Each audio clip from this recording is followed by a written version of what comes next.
Hey, what's going on guys, welcome back to another motion video. So in today's video I'm back with another informative video for you guys. So this video will help you decide what blossom you should focus on at the moment. So I'm gonna go ahead and let you guys know which monsters are actually worth ranking, you know, through the dungeons or your nectars in today's video. So I hope you guys are excited. If you are, make sure you drop a like, subscribe. Anyways, let's go on and get started. So as you guys may or may not know, the blossom era is coming to an end, and I wanted to make a video helping you guys out, pointing out those monsters that are actually worth your nectars and of course what to rank up. So let's go ahead and get started, waste no time.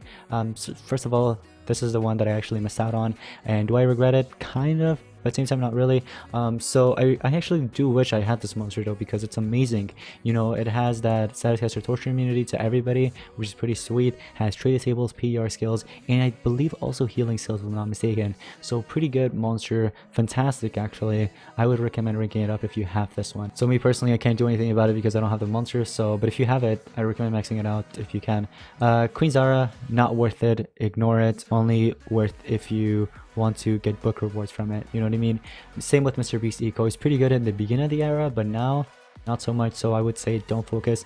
This is one of the worst free-to-play monsters in my opinion, so I would recommend ignoring that one too. Anthony on the other hand is somewhat good, so if you want to, you know, focus on this guy, you can. And what I actually like about this monster so much is the fact that you have the immune torture and also the pyrophoric shield that cannot be cleansed, by the way. It needs to, and the only way for you to actually attack through that would be to, of course, either have monsters that are fire elements to actually deal damage to it, or pierce, of course. But other than that, sadly you cannot PR or anything like that, so you're gonna have to deal with that pyrophobic shield for a few turns until it actually runs out. But the monster was, I think, the first mythic that actually came with the root status effect, so if you want something like that, you got yourself that right there. You can go ahead and rank it up if you want. Silex on the other hand, sadly his days are over, not the best anymore. So I mean, he never was the best, but he was somewhat useful in the beginning of the era, like in Grandmasters for example, but now not so much. Torbex on the other hand, same story with him, you know, Grandmaster duels, those days are over, so I would say don't focus on this guy anymore. That was the only reason why I actually picked him up, because of the Grandmasters, but other than that, not good anymore. Strollman on the other hand, one of the worst in my opinion.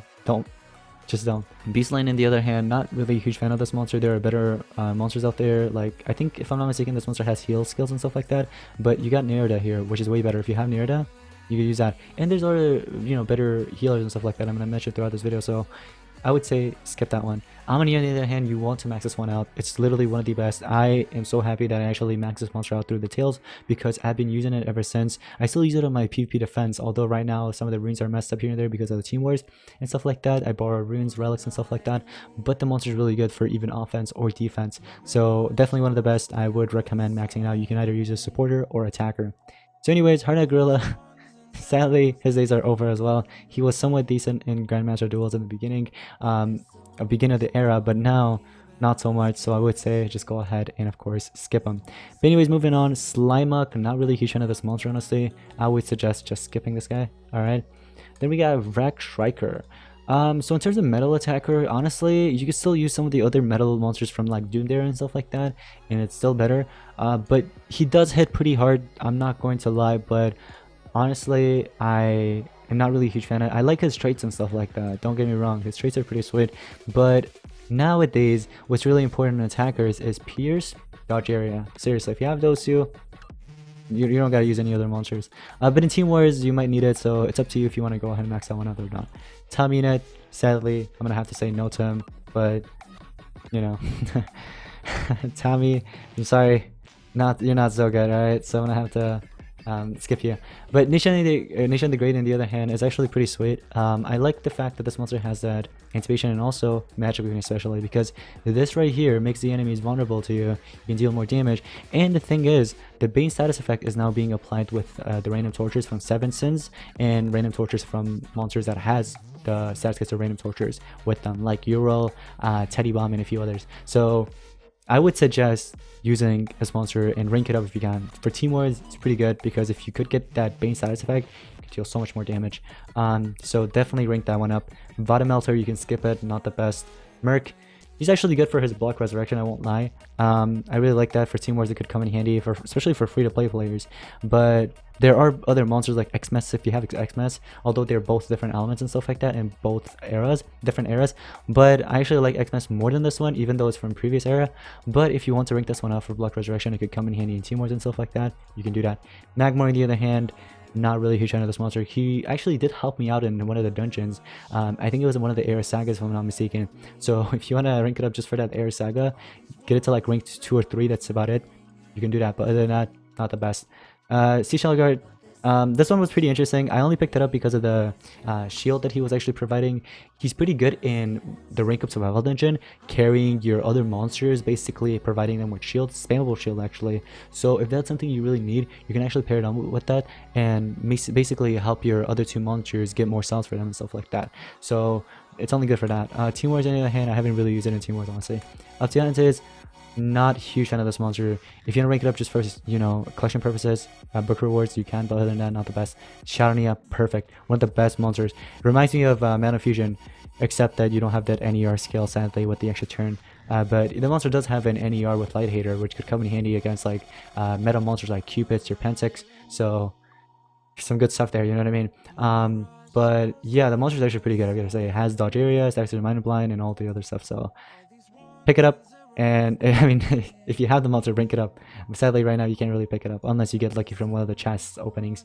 Anyways, Robo Rabbit, pretty good extra turner. You know what I mean? Not the best because sadly her talents, there aren't any swords at the moment that regenerate stamina. But once that gets released, this monster will be really, really good. One of those monsters that you can actually run quite often. But right now you can still use monster. Like right now in Team Wars, I actually use this monster on 3 of my attacks, and it actually helped me win those 3 attacks. Like, let me show you guys real quick. So if we head over to war events here real quick, and I go right about, where is it?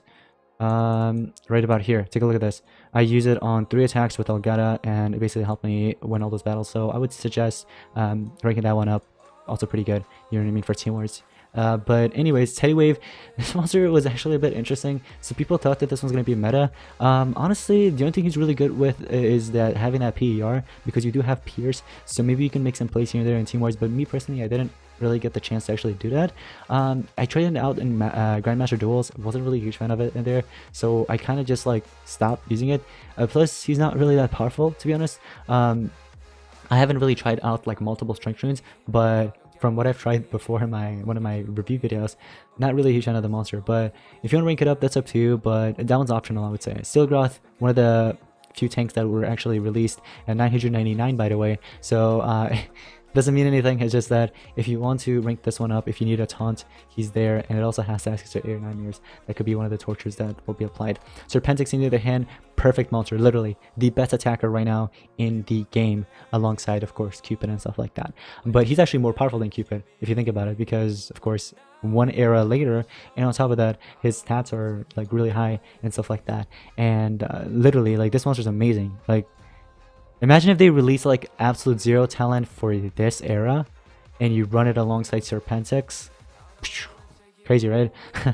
But yeah, Serpentix is amazing, and this was the 1000 monster, by the way.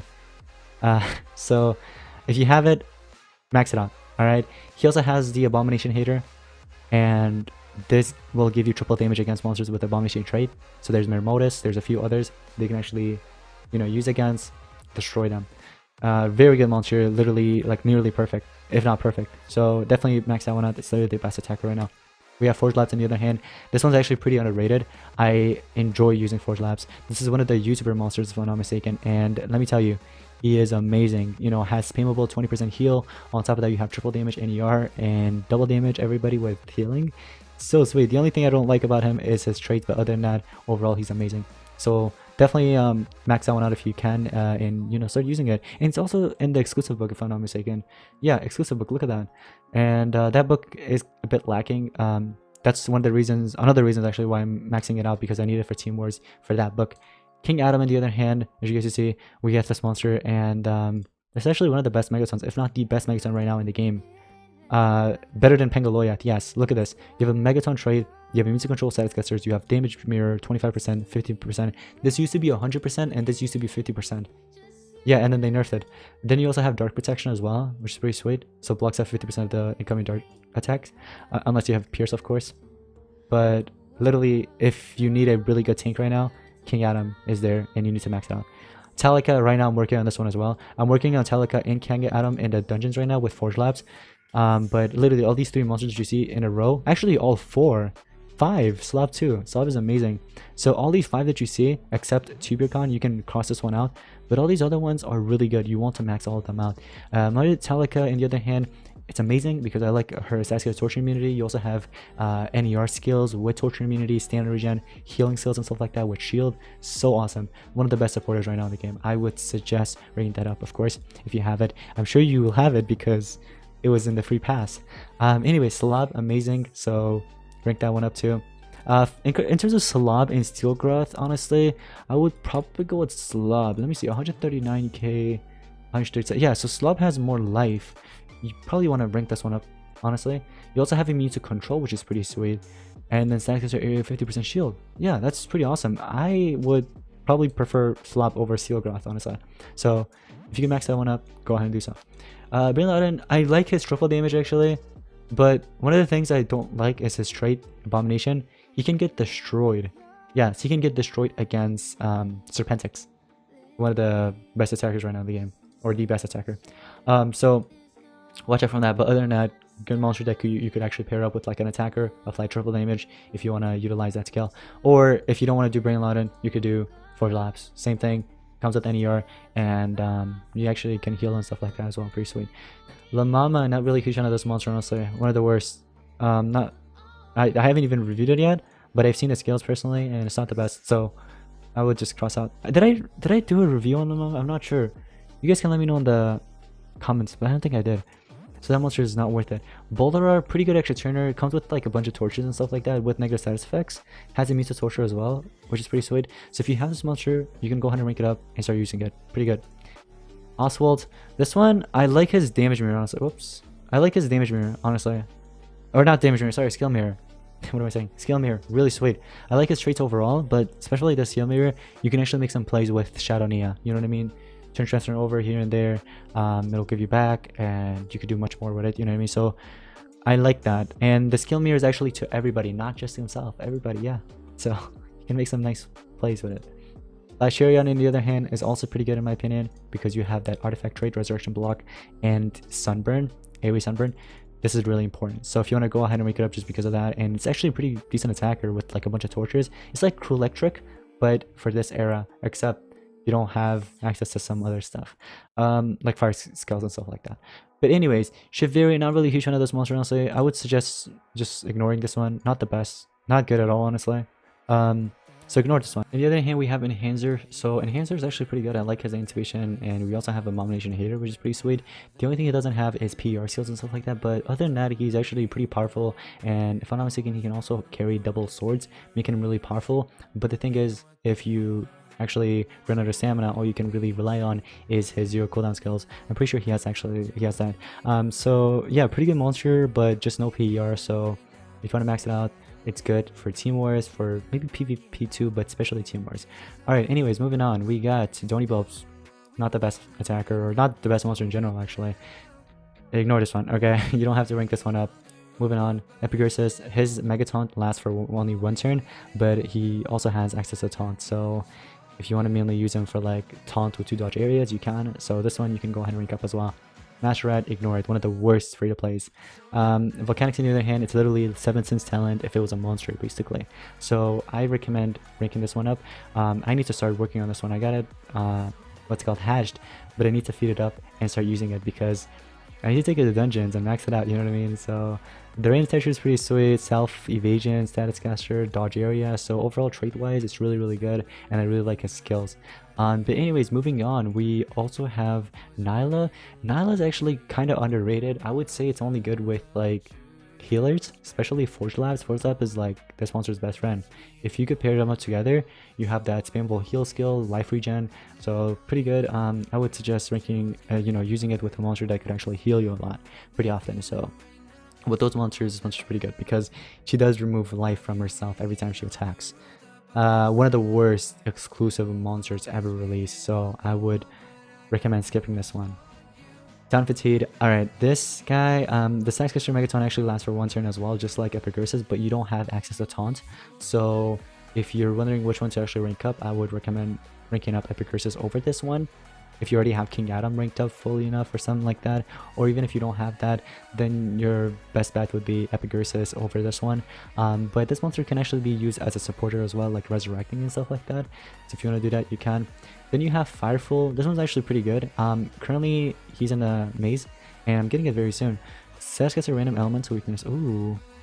I never fully checked this one out. That's pretty cool. You also have immune to torture, which is pretty sweet. And you give a random torture to the enemy. So yeah, I mean, why would you not, you know, get this monster and rank it up? This one is worth maxing out, alright? Hornroot, one of the best Megatons as well, besides King Adam. Another Megaton that's going to be really good and will be used for a long time. So I would recommend maxing this one out. It has immune to 2 tortures, as you guys can see. Has a life regen with Megaton Status Caster. Hardened, somewhat decent, and then immune to control, which is really important. So that's pretty good overall. So another really good Megaton, if you're looking for one, it's coming out tomorrow. So I would suggest, you know, getting this monster. But anyways, all the monsters that I mentioned, rank them up right now to dungeons. Dungeons are available every day. You could take it to the Ring of Soil dungeon every day and basically max out that way. But yeah, anyways guys, I hope you did enjoy today's Monster Gens video on who to rank up and stuff like that. If you guys want another one later on for maybe the end of the era where all the monsters are out, I can make that possible for you guys. But anyways, thank you so much for watching. I'll see you in the next one. Peace out.